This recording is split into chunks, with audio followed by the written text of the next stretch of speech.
Hi, it's Lisa from ldsteach.org, here to share with you how to handle 5 common problems in your classroom. Now, no matter how well prepared you are for class, every now and then the whole thing will explode. Think like, right? It just goes. It doesn't work. No matter how well prepared you are, it will happen. And I'm going to share with you 5 of the most common things that happen and what to do about it.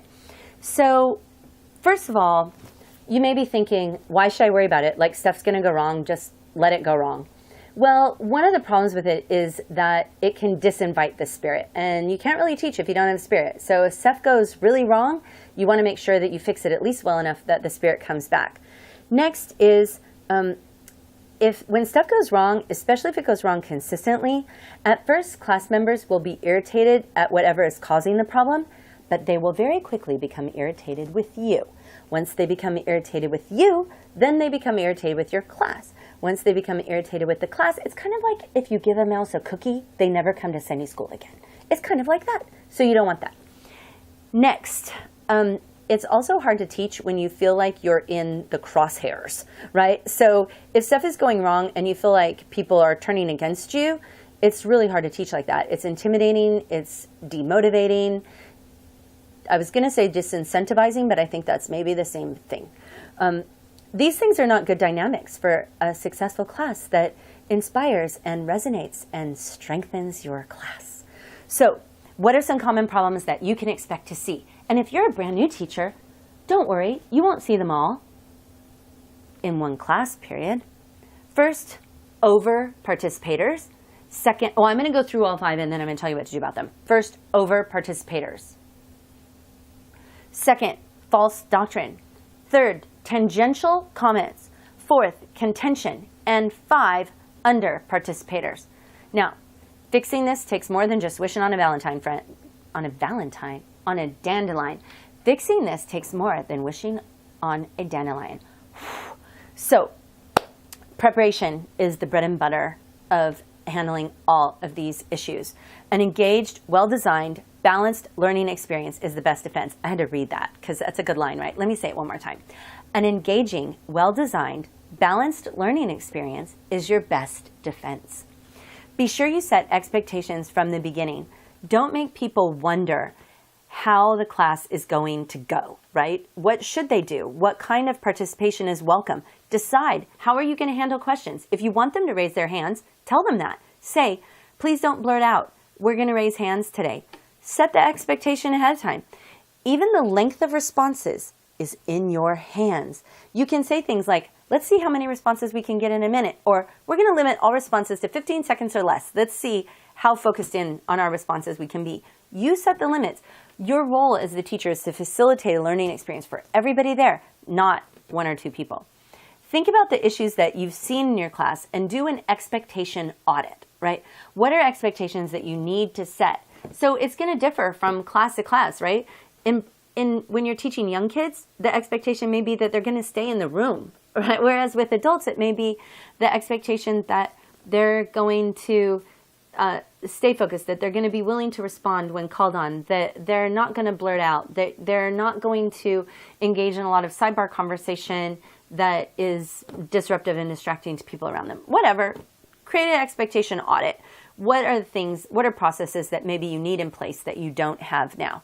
So let's take a closer look at our 5 specific problems. Problem number 1 is over-participators. So before I launch into this, let's set a couple ground rules. The first one is, it's like the Hippocratic Oath that doctors take, first, do no harm. So you don't want to make a situation worse. Definitely, you don't want to do that. And number 2, keep in mind that the relationship is the most important thing. So you don't want to make somebody not ever want to come back again because of an interaction with you, the teacher, right? So now that's not always possible, but try to keep in mind that the relationship is the most important thing. But consider that there are lots of relationships. There are relationships between you, the teacher, and individual class members, between you, the teacher, and the class as a whole, between you, the teacher, and the content, between the class members and the content, and between the entire class and the content. So there's a lot of relationships going on here. So the relationship is the most important thing, but sometimes one relationship has to trump another in importance. So back to overparticipators. First of all, you have to get to the heart of why are they overparticipating in class. In one particular class that I attend, somebody overparticipates because the person is just lonely. They just don't have a lot of interaction during the week with other people, and church is the one place that they can come and everybody has to listen to them, because otherwise, yeah, they're going to pull our Christian card, right? So we have to listen. But this can be problematic because this person talks a lot. And you know what? Sometimes I talk a lot. So we have to look at, why are they talking? Sometimes it's because false doctrine really bothers them. Or if somebody has left out something that's really important to understanding this, that bothers them. And so they're going to over-participate in order to correct something that really should have been handled by the teacher. So what is their need? Do they crave attention? Are they trying to fill awkward space? Are they trying to make up for the teacher's inadequacy? That can happen, right? Identify the need and then find another outlet for it. So give them another role. Give them a role as a reader, of an asker of questions, right? Most people are aware if they've already spoken a bunch of times. And so if you give them tasks specifically to do, it can dial back how many times they're just blurting out. Use out of class time to recognize their contributions, right? So if they just need attention, maybe a phone call with you, right? So maybe you need to talk with them and say, hey, I love how much you contribute. Would you be willing to talk about the lesson with me before we even have it? And then that might dial it back. Use small group or partner discussion in your class so that they don't always have to share with the whole group in order to have their thoughts heard. Enlist other class members to help guide the discussion, because you're not alone. You can tell other class members, hey, I need some help getting different people to contribute, because if you can call on other people, then that just minimizes the number of opportunities that this person has to over-contribute. You can give assignments for responses to questions, not just assignments for reading, ahead of time, so that they know you're asking them to respond to this question and no others. You can make it clear that you're going to be calling on infrequently called on people. So say, I know that some people just don't like to raise their hands, so I'm going to call on people.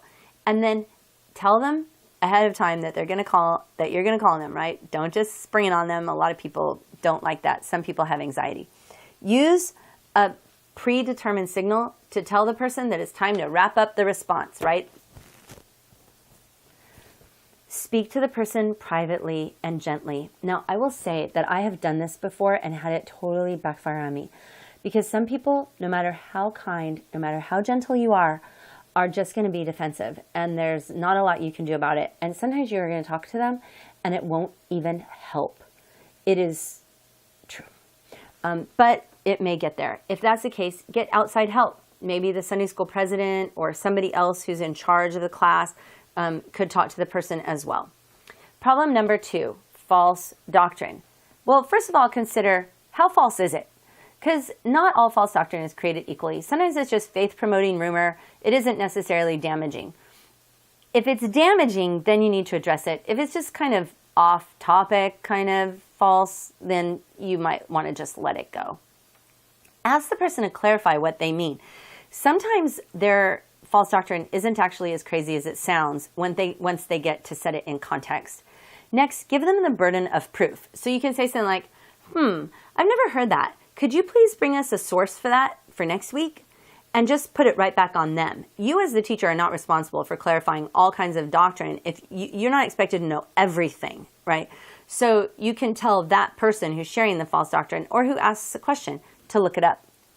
Next, point to resources. So be an aggregator of truth. Don't you love that? An aggregator of truth. Point people to approved resources where they can find truth of things that they have questions about. The internet is wonderful and also horrible. It's like the great and dreadful day of the Lord. It's like the great and dreadful day of the internet. Information at your fingertips, and some of it is just trash. Next, seek an opinion from another class member. So if somebody says something that sounds false, then say to somebody else who you think might actually know what's true, what else have you read about this? Next, move off the topic very quickly. Don't get bogged down in the weeds over false doctrine. It will always destroy the spirit. So just move on as quickly as possible using whatever tool we've just discussed.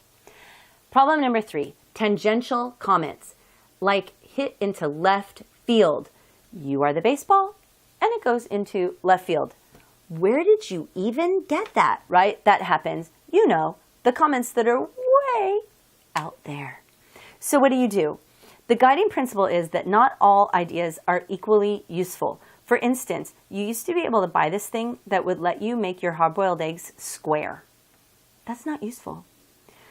So ask, how does this tie into our topic today? Like, how do you see that as related to what we're doing today? Sometimes they can make that happen, and sometimes it just helps them realize that they're just off topic.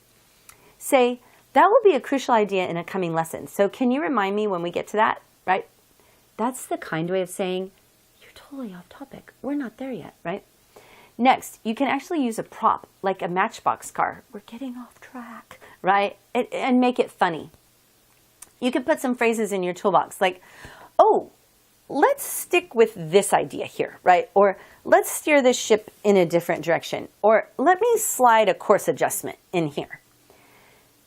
You can have a signal. When I wink at you, it's time to stop. No, really. If I wink at you, it's time to stop. Make sure that everybody knows that the goal is discussion, not a series of mini lectures done by different members of the class. Number 4, contention. How do you handle contention? There shouldn't be contention at church, but there's often contention at church. How do you avoid it? How do you avoid contention? Contention must be stopped. No exceptions. Remember I said that sometimes false doctrine, you could just let it go if it's not that big of a deal? Yeah, contention isn't like that. It has to be stopped because it locks out the spirit. When you feel the spirit shift, it's your duty to bring it back to class no matter what. Write a letter, dear spirit, please come back. Right? We want that. Say something like this, and I wrote it down. So let me read to you this great line. No point or opinion is as vital as keeping the spirit in the class. Let's move on to a different topic in order to preserve the spirit. Isn't that nice? Let me say that one more time. No point or opinion is as vital as keeping the spirit in this class. Let's move on to a different topic in order to preserve the spirit. Who could argue with that? Well, never mind. Some people can argue with that. You can also use music to recapture the spirit. You could tell a story. You can even say a prayer. Number 5, under participators. Not quite as annoying as over participators, but annoying nonetheless. I find it distracting when the person next to me is ordering stuff on Amazon in the middle of the Sunday school lesson. Hashtag has happened. So get to the heart of why they're not participating in the same way that you got to the heart of why the other person was over participating. Sometimes we're allowing over participators to shut people down. And so people come to class feeling like it doesn't even matter if I have something to say because so-and-so is just going to talk the whole time anyway. Do we call on the same people over and over? Is speaking in class out of their comfort zone? And if so, how can we help them become more comfortable? Do they feel that they have nothing to contribute? If so, how can we help them understand that we do value their contributions? Even if they're brand new in the gospel, they're new Christians, we can still help them see that they have something worthwhile to share. Are they unprepared? Can we make sure that we share ahead of time what the lesson's going to be? Are they electronically distracted? That's becoming more and more of a problem. And in interest of full disclosure, I have a huge issue with it. So I had to try not to be too picky about it. But the truth is that people who allow themselves to be distracted electronically will not be participating in class. Next, are we lecturing and only the boldest feel that they can chime in? This is a huge problem where we just talk and talk and talk and talk and we ask a question, but we don't even really care about the answer. And as soon as somebody gives an answer, we just move on anyway. It's terrible. So you have to find out the why before you can find the intervention that will work best. So let's recap. Evaluate what issues you're having, right? Do that evaluation, do a little audit. Next, decide on a few strategies to try. Then you should pray about those decisions and then make a plan. Next, set your expectations and repeat as necessary. Here's the most important idea. Jesus is the master teacher and he's fully invested in your having a successful class experience so that his children can learn more about him and his gospel. And to that end, he will help you.